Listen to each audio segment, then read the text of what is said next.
পোল্যান্ডের তুলনায় আমি মনে করি লিথুয়ানিয়া তবুও টুকটাক ভিসা হচ্ছে আরকি। বাংলাদেশ থেকে যারা আমরা এপ্লাই করব, তারা হলো আপনার ইন্ডিয়া হয়ে এপ্লাই করতে হয়। যারা স্ট্রং ফাইল এরকম সাজিয়ে দিতে পারে, তাদেরগুলো তুলনামূলকভাবে ভিসা হচ্ছে। ট্যাক্স ছাড়া ৬০০ থেকে ৮০০ euro as a general worker আরকি। আসসালামু আলাইকুম। Hello everyone and welcome to mister Khan Saheb and the new video. আমি মাহবুব আপনার সাথে আছি ইউরোপের আরেকটি দেশ, লিথুয়ানিয়ার ক্যাপিটাল ভিলনিয়াস শহর থেকে। তো আমার অনেক ভাইরাই প্রায় সময় আমাকে বলে থাকেন বাংলাদেশ, সৌদি আরব, মালয়েশিয়া বা মিডল ইস্ট দেশগুলো থেকে যে আমরা লিথুয়ানিয়াতে কিভাবে যেতে পারি, বা বিশেষ করে ২০২৪ কি ২০২৫ এর মধ্যে একটা বাংলাদেশের জন্য সম্ভাবনাময় একটা দেশ ছিল আসার, লিথুয়ানিয়া। বাট ২০২৬ এ এসে আবার তারা কোটা সিস্টেম করে একদম মানে ফরেনার ওয়ার্কারদেরকে একটা সিস্টেমের মধ্যে নিয়ে আসছে আরকি। আমি আজকে এই ভিডিওতে আলোচনা করার চেষ্টা করব যে বর্তমানে লিথুয়ানিয়ার বিদেশি কর্মীদের কর্মসংস্থান সম্পর্কে, এবং কি এখানে কিভাবে আসতে পারেন বা কাদের ডিমান্ড আছে বেশি, বা এখানে আসার টোটাল প্রসেসটা আজকের এই ভিডিওতে আলোচনা করার চেষ্টা করব। সো আমার ভিডিওটা শেয়ার করে দিবেন। আর হ্যাঁ, আপনি যদি আমার চ্যানেলে নতুন হয়ে থাকেন তাহলে এরকম নতুন, নতুন ইম্পোর্টেন্ট ভিডিও পেতে আমার চ্যানেলটি সাবস্ক্রাইব করে রাখবেন। ২০২৪ কি ২০২৫ এর মধ্যে আমরা দেখেছি যে তুলনামূলকভাবে অন্যান্য দেশের তুলনায় বুলগেরিয়া, লিথুয়ানিয়া, হ্যাঁ? তারপর হলো রোমেনিয়া, ওই দেশগুলোর সাথে তাল মিলিয়ে লিথুয়ানিয়াতেও কিন্তু মোটামুটি ভালো ভিসা হয়েছিল। তো ওই সময়টাতে অনেক ভাইরা লিথুয়ানিয়াতে আসছেন। আসার পরে কি করছে? লিথুয়ানিয়াতে না থেকে অন্যান্য দেশগুলোতে চলে গেছেন। বিশেষ করে স্পেন, তারপর ইতালি, ফ্রান্স এসব দেশকে গিয়ে তারপর কেস করে তারপরে এখন পর্যন্ত এভাবে চলতেছে। তো দেখা গেছে যে তারা যে একটা সিস্টেমের মধ্যে ছিল, ওই সিস্টেমগুলো পরিবর্তন করে তারা আবার সিস্টেমগুলো আপডেট করে ফেলছে। যেমন ২০২৬ এর মধ্যে আপনার কোটা সিস্টেম করে কিরকম করছে? ২৪ কি ২৫ অলমোস্ট ২৫,০০০ কর্মী তারা পুরো বিশ্বের থেকে বিদেশি কর্মী নিবে। ২০২৬ এ তাদের এটা কোটা তারা প্রকাশ করেছে। তো এখন কথা হচ্ছে ২৫,০০০ কর্মী, এটা শুধু যে বাংলাদেশী বা আমরা ইন্ডিয়ান, পাকিস্তান, এশিয়ানদের জন্য এরকমটা না। পুরো বিশ্বের মধ্যে যারা আছি সবার এটার জন্য মানে লিথুয়ানিয়াতে বিদেশি কর্মী হিসেবে আবেদন করতে পারবে। এখন কথা হচ্ছে মনে করেন বিশেষ অন্যান্য দেশ, যে দেশগুলো সব দেশ থেকে তো আবেদন করে। তো এখন ওই দেশগুলোর সাথে তাল মিলিয়ে আমরা বাংলাদেশিরা যে কতটা হারে ভিসা পাবো, এটাও একটা কিন্তু ভাবার বিষয়। তো ওই জায়গা থেকে আমরা বাংলাদেশিরা মনে করেন আসার পরে এখানে থাকি না, থাকার কারণ সেলারির দিক থেকে তুলনামূলকভাবে কম হয় অন্যান্য দেশের তুলনায়। তার জন্য আমরা এখানে থাকি না। বলে কেমন? এখানকার সেলারি যেমন আপনার নেত্তো, মানে আমাদের পোল্যান্ডের ভাষায় নেত্তো বলে আরকি, যে মানে ছাড়া, ট্যাক্স ছাড়া ৬০০ থেকে ৮০০ euro as a general worker আরকি। আর ব্রুত্তো হইলো ৮০০ থেকে ১,০০০ ইউরো আরকি। তো ব্রুত্তো বলতে ট্যাক্স সহ। তো কিছু, কিছু কোম্পানি হয়তোবা আপনার মাধ্যমে বা ট্যাক্স পে করা হয়, তখন সে আপনাকে ট্যাক্স সহ আপনাকে সেলারি দিবে।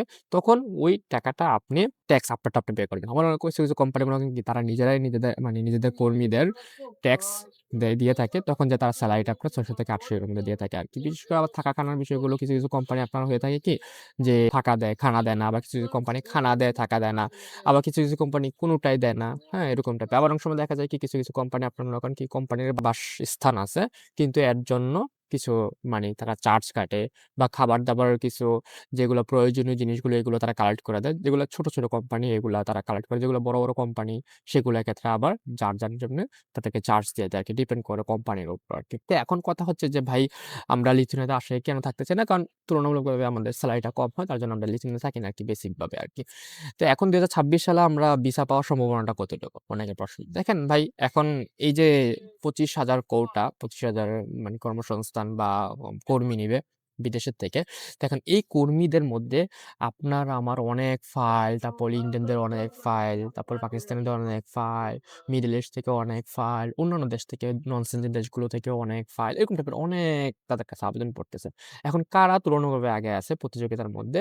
যেমন আমরা স্কুল, কলেজে বা অন্যান্য যেমন প্রতিযোগিতার মধ্যে যে ভালো পারে, যে নাকি স্ট্রং, সে কিন্তু কি আগায় থাকে। তদ্রূপভাবে আমরা যখন আমাদের ফাইল সাবমিট করি, তখন যে যত স্ট্রং ফাইল সাবমিট করতে পারে, অর্থাৎ যার যত বেশি স্কিল আছে, যার যত বেশি ধারণা আছে কোনো কিছুর উপর, এক্সপেরিয়েন্স আছে, যেমন একটা কাজের উপর ওয়েল্ডার বলেন, তারপরে রেস্টুরেন্ট আইটেমে বলেন, তারপরে ফ্যাক্টরি আইটেমে বলেন, ওয়্যারহাউস আইটেমে বলেন, তারপর হলো ক্লিন সেক্টরে বলেন, এগুলো তো মানে জেনারেল ক্লিন। তারপর হলো আরো অন্যান্য যে আইটি সেক্টর বলেন, তারপর হলো ড্রাইভিং সেক্টর বলেন, এরকম টাইপের, হ্যাঁ? কুরিয়ার সেক্টরে বলেন, এরকম টাইপের অনেক রকমের সেক্টরে ভালো অভিজ্ঞতা আছে এবং কি এক্সপেরিয়েন্স আছে এবং কি লং টাইমের এক্সপেরিয়েন্স ওয়ালা সার্টিফিকেট আছে। এরকম টাইপের যারা স্ট্রং ফাইল এরকম সাজিয়ে দিতে পারে, তাদেরগুলো তুলনামূলকভাবে ভিসা হচ্ছে।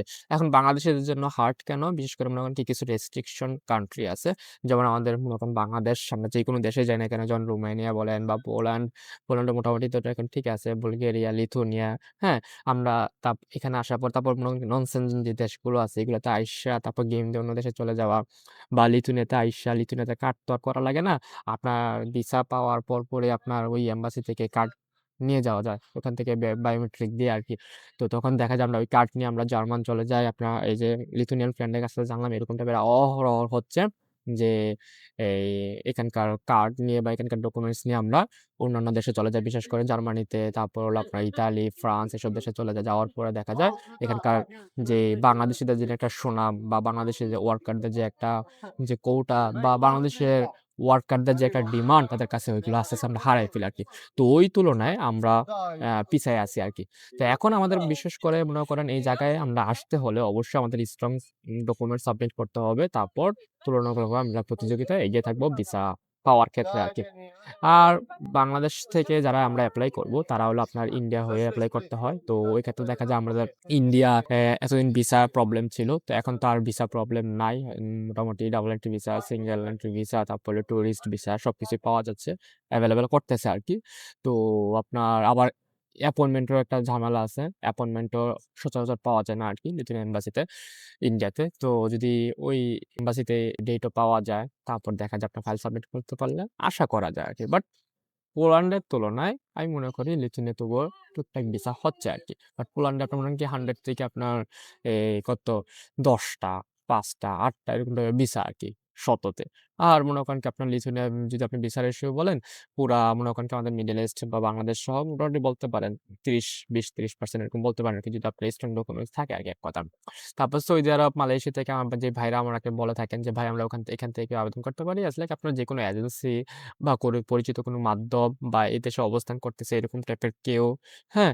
তারা যে কোম্পানিতে কাজ করতেছে ওই কোম্পানি থেকে কোনো ইনভাইটেশন যদি নেওয়া যায়, তারপর হলো ওয়ার্ক পারমিটের জন্য আবেদন করবে। আপনি আবেদন করলে তারপর ওয়ার্ক পারমিট বাহির হইলে তারপর এখানকার অ্যাকোমোডেশন ডকুমেন্টস, তারপর হলো আরো এখানে আসার পরে যেখানে, যেখানে থাকবেন, কি, কি কাজ করবেন, কন্ট্রাক্ট পেপার যাবতীয় সবকিছু ডকুমেন্টস আপনাকে পাঠাবে। পাঠানোর পরে তারপর এর বিনিময়ে আপনার কাছে চার্জও নিবে। তারপর হলো আপনার এখানে ট্যাক্স দিতে হবে। তারপর দেওয়ার পরে তারপর যখন আপনার ডকুমেন্টস গুলো বাইর হবে, বাইরের পরে আপনার ওখান থেকে অ্যাপয়েন্টমেন্ট ডেট নিতে হবে। নেওয়ার পরে আপনি যে দেশে আছেন সৌদি আরব বলেন, দুবাই বলেন বা মালয়েশিয়া বলেন বা সিঙ্গাপুর যেই দেশে আছেন না কেন, ওই দেশে আপনার লিথুয়ানিয়া এম্বাসি থাকলে ওই এম্বাসিতে আপনার ফাইল সাবমিট করবেন। ফাইল সাবমিট করার পরে 2 উইকস, 3 উইকস, ৩ সপ্তাহ এরকম সময় লাগবে।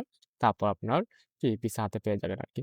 তো ওভারঅল সবকিছু মিলে আপনার দেখা যায় কি ২ সপ্তাহের মধ্যে এখানে ওয়ার্ক পারমিট বাইর হয়। তারপর হলো আপনার ২ মাসও লাগে এরকম আরকি। ডিপেন্ড করে আপনার ইমিগ্রেশন, ডিপেন্ড করে আপনার সিটির উপর আরকি। তো দেখা যায় তুলনা আপনার যদি এভারেজ আপনি একটা ধারণা করেন তাহলে ধরতে পারেন ৩ মাসের মতো এরকম একটা প্রসেস আরকি। ৩ থেকে ৫ মাস। ৩ মাসের মতো আপনার ওয়ার্ক পারমিট বা যাবতীয় ডকুমেন্টস আর অন্যান্য এই যে অ্যাপয়েন্টমেন্ট নিয়ে তারপর ভিসা পেয়ে আসতে, আসতে ধরতে পারেন ৩ থেকে ৫ মাসের কোনো সময় আরকি। তো মোটামুটি আপনার লিথুয়ানিয়া ভিলনিয়াস শহরে আছি আজকে। তারপর হলো আগামীকাল পর্যন্ত আছি। তারপরে চলে যাবো আরকি। তো এরপর যাবো রোমানিয়া তিমিশোরাতে যেখানে আমি ছিলাম ফার্স্ট অফ অল। তো ওখানেও ভিজিট করবো আরকি। তো অনেক শান্তশিষ্ট ঠান্ডা একটা দেশ লিথুয়ানিয়া। আসতে পারেন আপনারা ঘুরতে পারেন এবং কি অন্যান্য দেশ থেকে যারা নন সেনজেন বা সেনজেন মুক্ত অন্যান্য দেশগুলোতে আছেন, অবশ্যই আপনারা এখানে আসতে পারেন, ঘুরতে পারেন, দেখতে পারেন এখানকার ঐতিহ্য। অনেক সুন্দর এবং কি পুরোনো বিল্ডিং দিয়ে তারা তাদের ওল্ড টাউনটা খুব সুন্দরভাবে সাজিয়ে রেখেছে আরকি। তো আমার কাছে মনে হলো আপনাদের কাছে এই বিষয়গুলো শেয়ার করলে আপনাদের অনেক কিছু জানা হবে। তার জন্য ভিডিওটা শেয়ার করা। তো অবশ্যই আপনারা ভিডিওটা শেয়ার করে দিবেন। আর হ্যাঁ, কি জানার আছে অবশ্যই কমেন্টের মাধ্যমে জানিয়ে দিবেন। এমনকি পরবর্তী পার্টে আমি চেষ্টা করব আপনাদের সাথে লিথুয়ানিয়ার ড্রাইভিং লাইসেন্স বা ড্রাইভিং শিখে আসলে কি ধরনের সুযোগ সুবিধা হতে পারে এখানে আসার পরে। তারপর হলো ফুড ডেলিভারিতে কি, কি সুযোগ সুবিধা আছে। তারপর স্টুডেন্ট ভিসায় কি, কি সুযোগ সুবিধা আছে। পার্ট বাই পার্ট আমি সময় করে আপনাদের সাথে ভিডিও রেকর্ড করে শেয়ার করার চেষ্টা করব।